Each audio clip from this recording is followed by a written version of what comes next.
guys, SUCKATUNGA90 here with BSFS Gaming, bringing you the first official video of our channel. Hope you guys enjoy the new 2015 Magic. I'm gonna love it. Thanks for watching.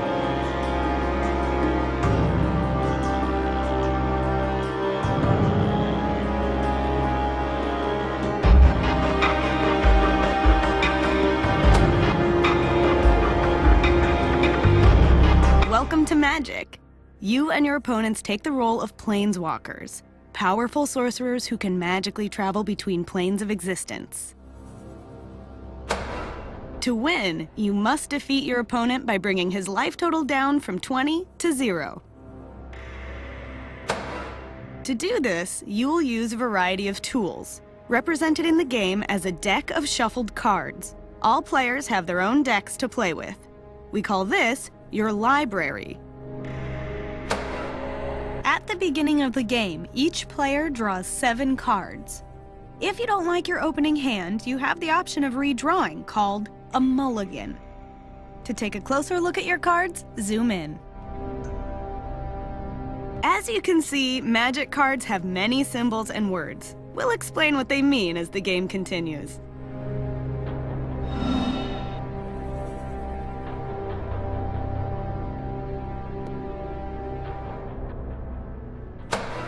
For the first quest, you're playing a green deck.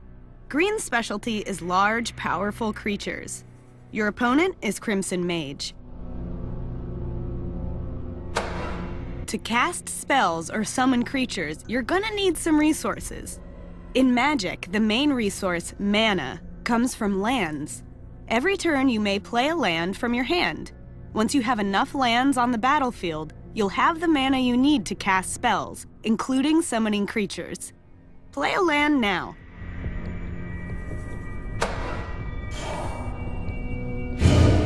Since you don't have enough mana to cast any spells yet, we'll pass the turn to Crimson Mage.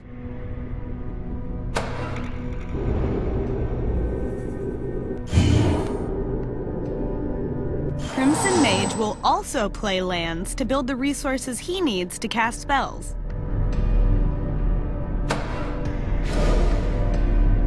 Now, he will cast a spell.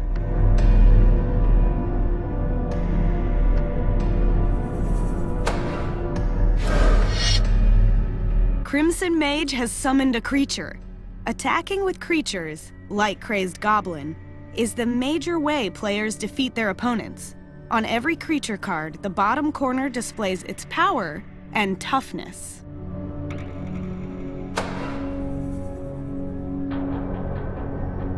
Power is the amount of damage a creature deals in combat. Toughness is the amount of damage needed to destroy this creature. Every spell has a mana cost. To summon Crazed Goblin, it costs Crimson Mage a single red mana. It's represented by this symbol.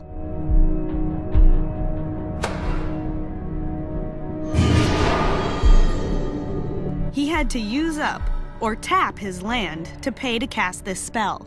Tapped cards are turned sideways. Mana costs can be more complex than Crazed Goblins. Summoning this creature will cost 4 mana, and 2 of the mana must be green. When a player gains control of a creature, it can't attack or do anything that requires tapping. This is called summoning sickness. These creatures will have a dizzy look to them. But we can expect the Crazed Goblin to attack on Crimson Mage's next turn.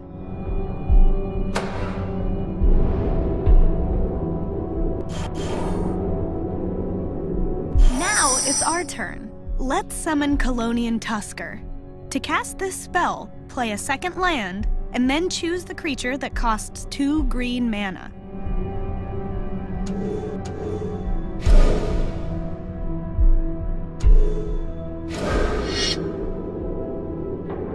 This creature's power and toughness are 3/3, more than a match for that Crazed Goblin. Let's pass the turn.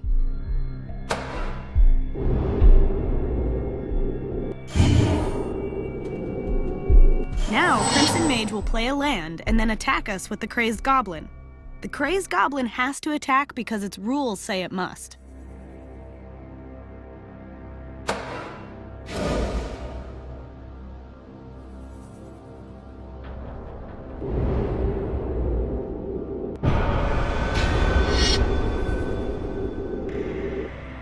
When a creature attacks, it taps and moves forward. Now you have a chance to respond with creatures you want to block with. You happen to have a creature on the battlefield.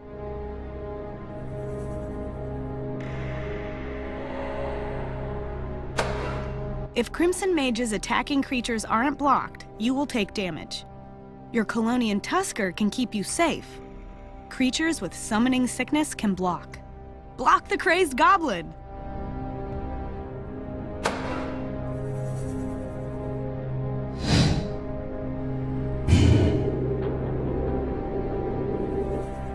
During the combat damage step, each creature deals damage equal to their power. This time, these creatures will deal damage to each other at the same time.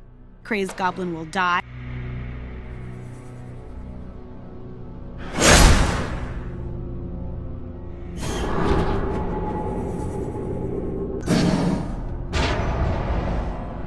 At the end of every turn, each creature heals.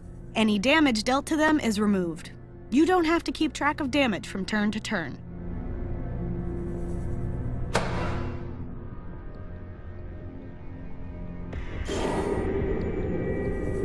Play another land.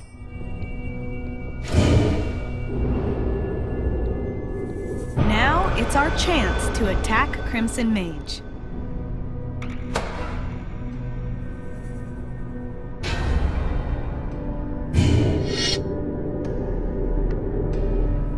Because he doesn't have any creatures to block with, Crimson Mage will take 3 points of damage.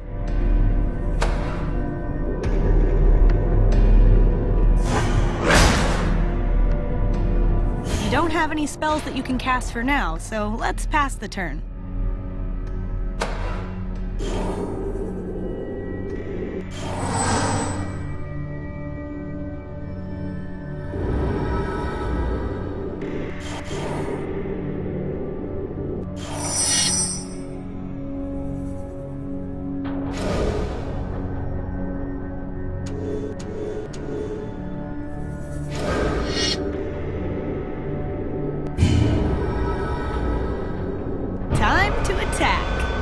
Send your Colonian Tusker into combat.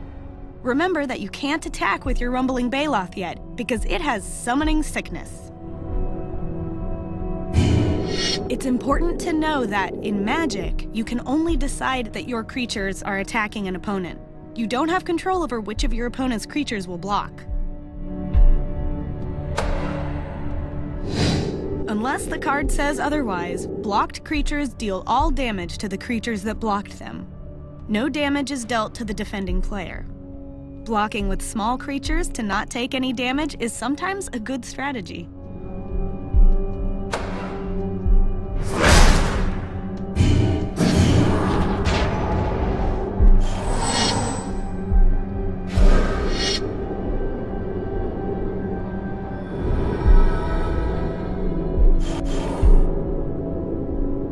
This time, we're gonna try something a little different. Instead of playing your land and casting a spell before combat, wait until after combat.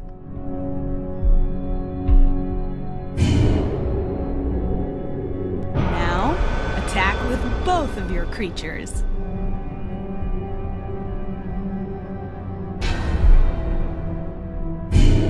It looks like Crimson Mage has decided not to block with his Bloodrock Cyclops, so he'll take 7 damage. Awesome!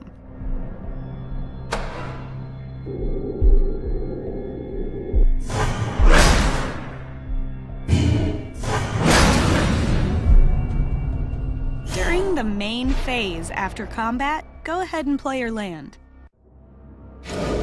You'll be in great shape to win if you cast this creature next.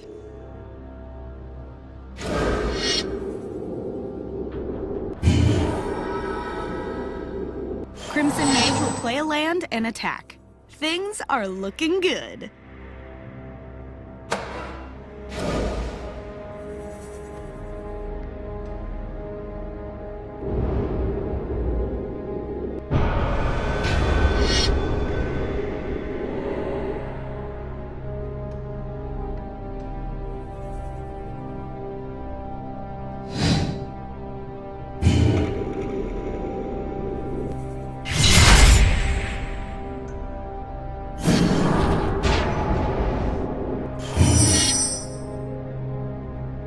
need to do now is attack with everything.